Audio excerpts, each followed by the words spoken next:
बिस्मिल्लाहिर्रहमानिर्रहीम।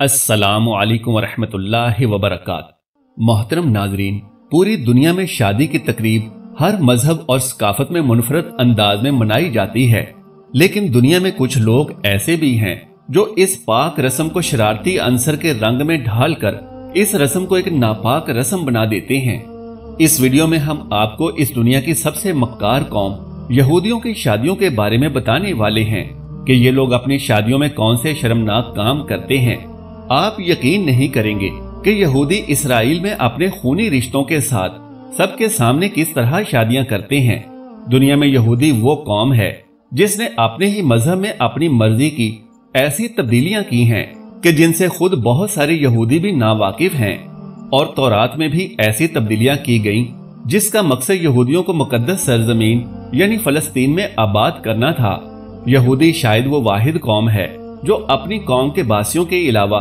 किसी और कौम या मजहब में शादियां नहीं करते, और ये इसलिए ताकि इनकी नस्ल बढ़ सके और ये अपने खुद के बनाए मजहब को और वसी कर सकें। लेकिन इनकी शादियां इनके उस मजहब के बिल्कुल बरअक्स होती हैं जिनके बारे में तौरात में अहकामे इलाही मौजूद हैं। इनके खुद के बनाए मजहब में एक यहूदी आदमी अपनी भतीजी या भतीजे से शादी कर सकता है, लेकिन इनके मजहब में ये बात बिल्कुल मना है कि एक यहूदी औरत अपने भाई के बेटे या अपनी बहन के बेटे से शादी करे। इनकी शादी की तकरीब में दुल्हन अपने पूरे जिस्म को छुपाती है, यहाँ तक कि अपने चेहरे को भी, ताकि तकरीब में मौजूद मेहमान इनकी दुल्हनों को न देख सकें और न जान सकें कि ये कौन है। इनका रबी इनको दुआएं देता है, और ये सब यहूदियों के उन खानदानों में ज्यादा है जो अपने मजहब की तालीमात पर सख्ती से अमल करते हैं। यहूदियों का मानना है कि एक 13 साला लड़का और एक 13 साला लड़की भी शादी कर सकते हैं, लेकिन आज के दौर में इस मामले में चंद तरमीम की गई हैं, और अब इनका मानना है कि 12 साल का लड़का और 12 साल की लड़की भी शादी कर सकते हैं। इनका सबसे शर्मनाक अकीदा ये है कि एक मर्द दूसरे मर्द से और एक औरत दूसरी औरत से शादी कर सकते हैं, जिसे हम जिन्स परस्तों की शादी कहा जाता है, और इसी अकीदे को आज ये लोग दुनिया के कोने कोने में फैला रहे हैं। लेकिन इनमें ऐसे भी यहूदी हैं जो इन हम जिन्स परस्त शादियों के खिलाफ हैं और इन्हें अपने मजहब के खिलाफ बात समझते हैं। ज्यादातर यहूदी दूसरे मजहब के लोगों में शादी करने के खिलाफ हैं, और इनका एक और अजीबोगरीब अकीदा जो इन यहूदियों ने खुद अपने आप पर मुसल्लत किया है, वो ऐसी औरत के बारे में है जिसका शौहर मर चुका हो लेकिन उनकी कोई औलाद नहीं हो, तो तब इनके मुताबिक उस औरत की शादी रजामंदी से या जबरदस्ती उस फौजशुदा शौहर के भाई से कराई जाती है, जबकि किसी और यहूदी को उस बेवा के साथ शादी की इजाजत नहीं होती। और अगर इस शादी से उनकी औलाद होती है तो तब इनकी औलाद को फौजशुदा शख्स की वल्दियत दी जाती है, न कि उसके मौजूदा शौहर की। कदीम तौरात में खूनी रिश्तों में शादी की मुखालिफत की गई है, लेकिन इस मौजूदा यहूदी मजहब में इस बात की भी इजाजत है कि कोई अपने खूनी रिश्तों जैसे अपनी माँ, अपनी बेटी या अपनी बहन, यहाँ तक कि अपनी दादी या अपनी नानी से भी शादी कर सकता है। इसी तरह एक औरत को भी ये इजाजत है कि वो अपने बाप, अपने भाई, अपने दादा या अपने चचा के साथ शादी कर सकती है। यहूदियों में ये रिवायत भी है कि एक लड़की जो कुंवारी हो तो उसकी शादी हमेशा बुध के दिन ही की जाती है, जो इनकी रिवायात के मुताबिक ऐसा करने से उस लड़की पर खुदा की रहमतें बरसती हैं। एक और अजीबोगरीब रस्म जो यहूदियों में पाई जाती है वो ये कि अक्सर यहूदी अपनी शादी के दिन रोजा रखते हैं, क्योंकि ये इस दिन को अपने मुबारक दिनों की तरह ही मानते हैं, और इनका ये रोजा सुबह सवेरे से शुरू होकर शादी की तकरीब के इख्तिताम तक होता है, जिसके बाद दुल्हा और दुल्हन इकट्ठे खाना खाते हैं, क्योंकि इनके अकीदे के मुताबिक इनकी शादी तब तक नहीं होती जब तक ये रोजा रखकर इकट्ठे खाना न खा लें, और ऐसा करने से इनके तमाम गुनाह खत्म हो जाते हैं। जिसके बाद दुल्हन अपने दुल्हे के इर्द गिर्द 3 या 7 बार गोल गोल घूमती है, और इनके अकीदे के मुताबिक ऐसा करने से वो तमाम शैतानी चालों और असरात से महफूज हो जाते हैं। और ये भी माना जाता है कि जब तक ये नया शादीशुदा जोड़ा शादी की तकरीब के बाद एक गिलास नहीं तोड़ देता तो तब तक इनकी शादी मुकम्मल नहीं होती। और इसके पीछे यहूदियों का मानना है कि इस तरह करने से वो अपने दरमियान तमाम हदों को खत्म कर देते हैं, और ये उनके लिए एक सबूत के तौर पर लिया जाता है कि ये दोनों मरते दम तक जिंदगी के तमाम मामलात में एक दूसरे के साथ रहेंगे। यहूदियों में एक से ज्यादा शादियों की इजाजत है, लेकिन इन शादियों की तादाद की कोई कैद नहीं, यानी एक यहूदी जितनी मर्जी शादियां कर सकता है, यहाँ तक कि इनका रबी इनको मजीद शादियों से मना न कर दे। अगर ऐसा होता है तो तब वो शख्स तमाम उम्र और कोई शादी नहीं कर सकता।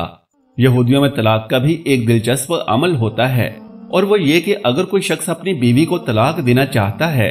तो वो बगैर किसी वजह के अपनी बीवी को तलाक दे सकता है, और तलाक की सूरत में वो अपनी बीवी को उसी वक्त अपने घर से निकाल देता है, और कोई उससे ये नहीं पूछ सकता कि उसने अपनी बीवी को तलाक क्यों दी। तलाक के बाद ये लोग ऊंट, खिंजीर और खरगोश का गोश्त नहीं खा सकते, यहाँ तक कि ये लोग खुद को किसी भी किस्म की मछली खाने से भी रोक लेते हैं।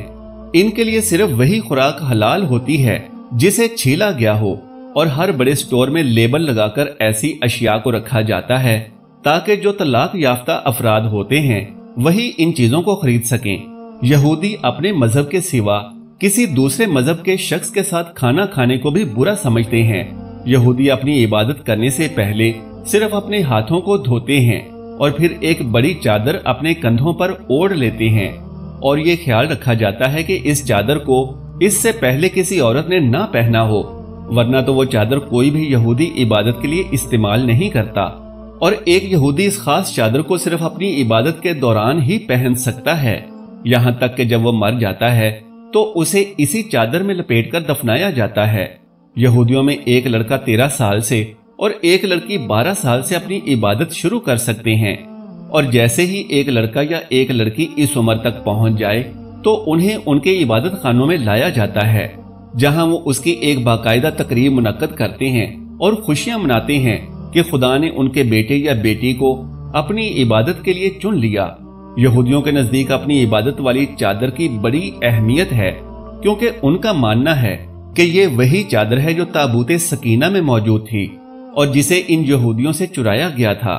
जिस ताबूत का जिक्र कुरान पाक की सूरह अल बकरा की आयत नंबर 248 में इन अल्फाज में मौजूद है, और पैगंबर ने उनसे कहा कि उनकी बादशाही की निशानी ये है कि तुम्हारे पास एक संदूक आएगा जिसको फरिश्ते उठाए हुए होंगे, उसमें तुम्हारे परवरदिगार की तरफ से तसल्ली बख्शने वाली चीजें होंगी और कुछ और चीजें भी होंगी जो मूसा और हारून छोड़ गए थे। अगर तुम ईमान रखते हो तो ये तुम्हारे लिए एक बड़ी निशानी है। मोहतरम नाजरीन, यहूदी ये दावा करते हैं कि उस बड़ी चादर को वो एक दिन दोबारा हासिल कर लेंगे जो उनसे छीन ली गई थी, और ये तभी मुमकिन होगा जब उनका मसीहा यानी दज्जाल इस दुनिया में आएगा, और तब यहूदी पूरी दुनिया पर अपनी हुकूमत कायम करेंगे। इन यहूदियों का दावा है कि इनकी वो चादर जिसे एक ताबूत यानी ताबूते सकीना में छुपाया गया था, वो उसी जगह पर छुपाई गई है जहां आज मस्जिद अक्सा है, और इसीलिए इन यहूदियों ने मस्जिद अक्सा को अपने तीसरे हैकल के तौर पर तस्लीम कर लिया है, और ये यहाँ से मस्जिद अक्सा को गिराकर अपना तीसरा हैकल बनाने की कोशिशों में लगे हैं, ताकि इस दौरान वो उस ताबूत को हासिल कर सकें और उसमें मौजूद उस चादर को निकाल सकें। मोहतरम नाज़रीन, उम्मीद है कि आज की ये मालूमाती वीडियो आपको जरूर अच्छी लगी होगी। बराह करम इस वीडियो को लाइक और शेयर कर दीजिए और मेरे इस्लामी व इस्लाही चैनल को सब्सक्राइब कर लीजिए। जज़ाकल्लाहु खैरन कसीरा। अल्लाह हम सबका हामी और नासिर हो।